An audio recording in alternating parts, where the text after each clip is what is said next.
Hello, everybody. I know it's Tuesday and it's kind of weird. It's Tuesday, December 11th. This is Rick down in Charlotte at the Core Training. You know, yesterday on Sunday, North Carolina got hit with 2 inches of snow, and it was ridiculous.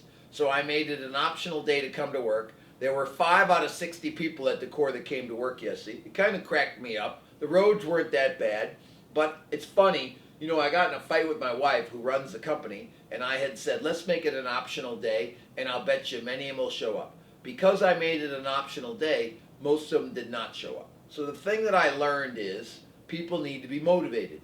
Motivated is a push. If I would have said it was mandatory that everybody get in at 11 o'clock, they would have got in by 11 o'clock. So I want you to look at your life and stop treating it like it's optional and treat your life like it's mandatory.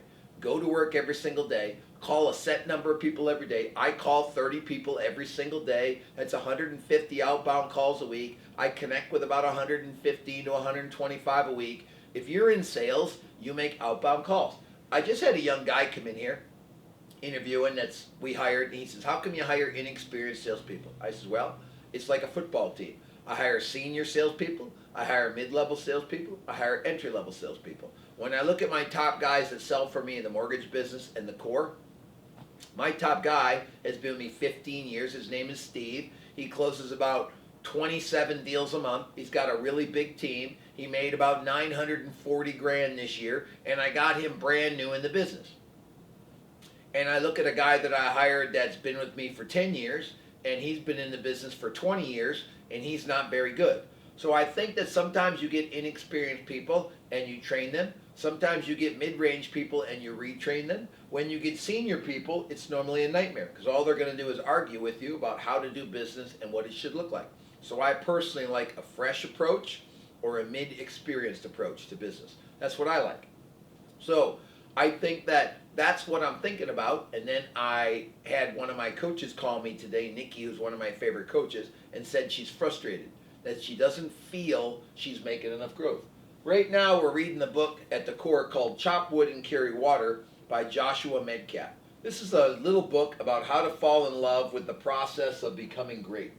And it talks about this kid wants to be a samurai, which is a Japanese Navy SEAL. And he studies over there, and he asks the sensei, how long for me to be a samurai? And the guy says 10 years. He says, well, I'm chopping wood and carrying water 5 hours a day. If I wasn't doing that, wouldn't I be a samurai sooner? He said, if you weren't chopping the wood and carry water, you wouldn't be a samurai for 30 years. So I want you to know that success is a long-term process. It takes about 3 years to get to 100. It takes about 5 years to get to 250. If you're going to get to $1 million, it's going to be in the 10 to 20 year mark. You're going to be between 30 and 50 building your career, and from 50 to 70 you should be exploding. So that's kind of the journey of wealth and the journey of success and the journey of money. So the lesson of the day, life is mandatory, not optional. If you got a job and it's snowing, they give you a choice, go to work.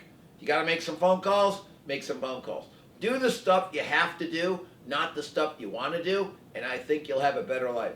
I think the Bible talks about grinding it out, being diligent, getting in early, staying late, taking care of yourself, treating others with respect. I think these are really good things. You know, and I'll finish with this. I was in a cigar store last night hanging out, and the topic came up swearing. I only swear when I've lost control of my emotions and I'm stupid mad is when I swear. Other than that, I've taken swearing out of my vocabulary. I don't think it's professional. I don't think it's a good image to do to other people, and I just don't think it's right. So I think that when I swear, it's when I'm being stupid and I've lost control of my emotions. Now, you all know what being stupid is, and I'm sure you all have moments of being stupid. So be stupid less. That's my homework for myself and my homework for all of you. Go out there, go to work hard all day, be motivated. I'm sorry I'm a day late on my video. Next week we'll be back on Monday. See you later, Rick Ruby, out!